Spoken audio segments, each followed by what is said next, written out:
So hello guys, welcome back to India's best YouTube channel for IIT JEE Chemistry Advanced, and this series comprises of some of the best problems taken from the past papers of NSEC and JEE Mains. And the most important part of these videos is the in-depth conceptual explanation for each and every problem. And for that reason, you guys must watch the videos till end. And if you feel comfortable with these comparatively simple problems, you must go out of your comfort zone and try out our Real JEE Advanced question series, where you get tough but relevant problems of JEE Advanced Plus level. And I am 100% sure that if you follow this series followed by Real JEE Advanced question series, you will get a boost in your IIT JEE score, and this channel will ultimately increase competition among all IIT JEE aspirant across India. So hello guys, here I am with part 77 of the series and taken a good question from Ionic Equilibrium JEE Main 2020. So let's try to solve this. आप पहले खुद से answer निकालने की कोशिश करो, फिर मिलके सॉल्व करते हैं साथ में. ओके, आई होप आपने सॉल्व कर लिया होगा. Now 3 grams of acetic acid is added to 250 ml of 0.1 molar HCl and the solution is made up to 500 ml. Up to 20 ml of this solution, NaOH is added. The pH of the solution is. अच्छा, तो यहाँ पे हम एक चीज़ मानते हैं कि देखो एसिटिक एसिड डाला गया है और HCl आपके पास था, ठीक ठाक कंसंट्रेटेड HCl आपके पास था. तो हम शुरू में थोड़ा ये मान लेते हैं कि एसिटिक एसिड को डालने से वो डिसोसिएट नहीं हो रहा होगा. ठीक है, एसिटिक एसिड डिसोसिएट नहीं हो रहा होगा, ये मान लेते हैं. उसके बाद क्या किया गया है, देखो अब इसको 500 ml तक डाइल्यूट किया है. उसके बाद फिर 20 ml इसके सॉल्यूशन का निकाला है और उसमें फिर हाईली कंसंट्रेटेड NaOH डाला है.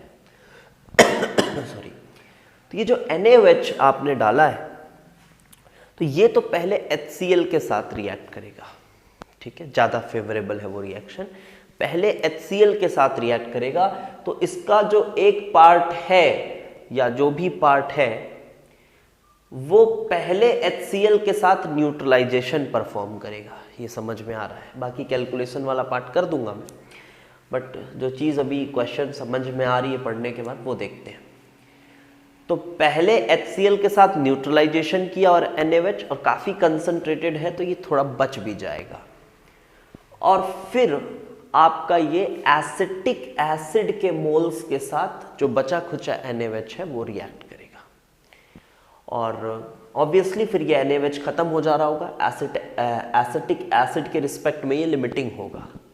ये खत्म हो जाएगा तो सॉल्ट बनेगा इसका, और सॉल्ट बनेगा और एसिड थोड़ा बच जाएगा, NaOH खत्म हो जाएगा, तो आपके पास एक बफर सोल्यूशन होगा.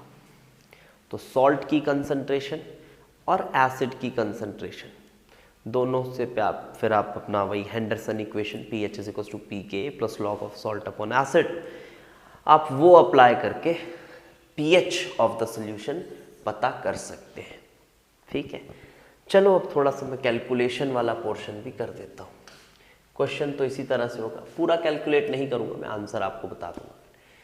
सो अगर देखा जाए तो you have 3 gram of acetic acid in this. तो सबसे पहले एसिटिक एसिड के मोल्स ऑफ एसिटिक एसिड कितने हुए? CH3COH के जो मोल्स हुए हैं दैट इज 3/60. तो 1/20 मोल्स हुए एसिटिक एसिड के. और आपके पास जो HCl है वो है कुछ H+ आयंस. तो मोल्स ऑफ HCl ही बोल देता हूँ उसको मैं भी. वो है आपका 25 मिलीमोल्स. तो 25 मिलीमोल्स दैट इज 25 × 10⁻³ मोल्स आपने HCl के निकाले हैं. And the solution is made up to 500 ml and then 20 ml of this solution को अलग किया गया है.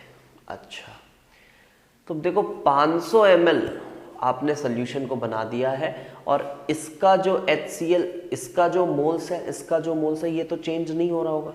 जब आप 500 ml उसको बना रहे होंगे, मोल्स तो नहीं चेंज होंगे, मोल्स तो उतने ही होंगे, लेकिन थोड़ा डाइल्यूट तो ऑब्वियसली हो जाएगा सोल्यूशन। फिर जब आप उसमें से 20 ml निकालोगे तो आपके पास मोल्स ऑफ एसिटिक एसिड उसमें काफ़ी कम होंगे। कितने होंगे मोल्स ऑफ एसिटिक एसिड? ये 1/20 है कितने में? ये है 500 ml में, तो 20 ml में कितना होगा? इंटू 20/500, इतने मोल्स हो जाएंगे। ऑब्वियसली समझ आ रहा होगा आपको। And then moles of HCl भी कुछ ऐसा ही होगा, 25 × 10⁻³ इंटू 20/500, ये भी कुछ ऐसा हो जाएगा। This is 1, this is 2, 0, 20, 20 cancel. And moles of HCl जो मिल रहे हैं वो मिल रहे हैं 10⁻³ मोल्स, किसमें? 20 ml में, और ये मिल रहा है 1/500 मोल्स 20 ml में। नाउ NaOH, OH माइनस के कितने मोल्स हैं? OH माइनस के अगर मोल्स देखा जाए, moles of OH minus that we are adding is 2.5 millimoles, दिख रहे? 5 × ½ is 2.5 millimoles, that is 2.5 × 10⁻³ moles। ये आपके मोल्स ऑफ OH माइनस हो गए। अब पहले तो इसके साथ ये रिएक्ट कर ले जाएगा, तो moles of OH minus left after reacting with what? After reacting with HCl। HCl के साथ रिएक्ट करने के बाद ये कितना बचेगा? 10⁻³ इसका कंज्यूम हो जाएगा, तो आप बोलेंगे 2.5 - 1 × 10⁻³ ये अमाउंट इसका बच रहा होगा, विच इज 1.5 × 10⁻³ मोल्स इसके बचेंगे। एंड देन आप इसके साथ रिएक्ट करा दीजिएगा। तो अब अगेन आपके पास एक रिएक्शन चल रहा होगा कुछ इस तरह से। नाउ अगेन आपके पास रिएक्शन में, इधर थोड़ा सा स्पेस ले लेता हूँ। हाँ, तो now you have CH3COOH plus OH minus. तो CH3COOH is 1/500, 1/500 that is 0.2 × 10⁻², 0.2 × 10⁻², which is obviously 2 × 10⁻⁻, क्या बचेगा यार, ये क्या था? 0.2 × 10⁻², so this is 2 × 10⁻², sorry 0.2 × 10⁻²,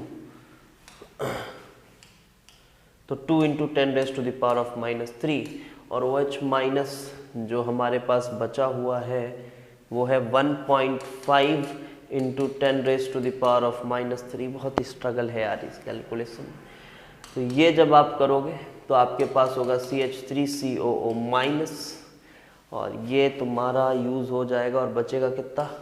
ये ख़त्म, ये बचेगा कितना? 0.5 × 10⁻³ और ये बनेगा कितना? 1.5 × 10⁻³ So finally we will get the pH as pKa. pKa is 4.75 plus log of salt upon acid. Salt upon acid will be log 3 and log 3 is 0.4771. So pH finally is 4.75 plus 0.4771, and on adding you will get it as 5.23 के approx मिलेगा. So the correct answer to this question is 5.23 के approx. इतना मुश्किल नहीं है, but mains के हिसाब से ठीक क्वेश्चन है. ये कैलकुलेशन है, फॉर्मेलिटी के लिए करके बता दिया. बाकी क्वेश्चन जो था वो शुरू में जो मैंने बताया उसी से आपको समझ आ गया होगा. Okay, thanks for watching.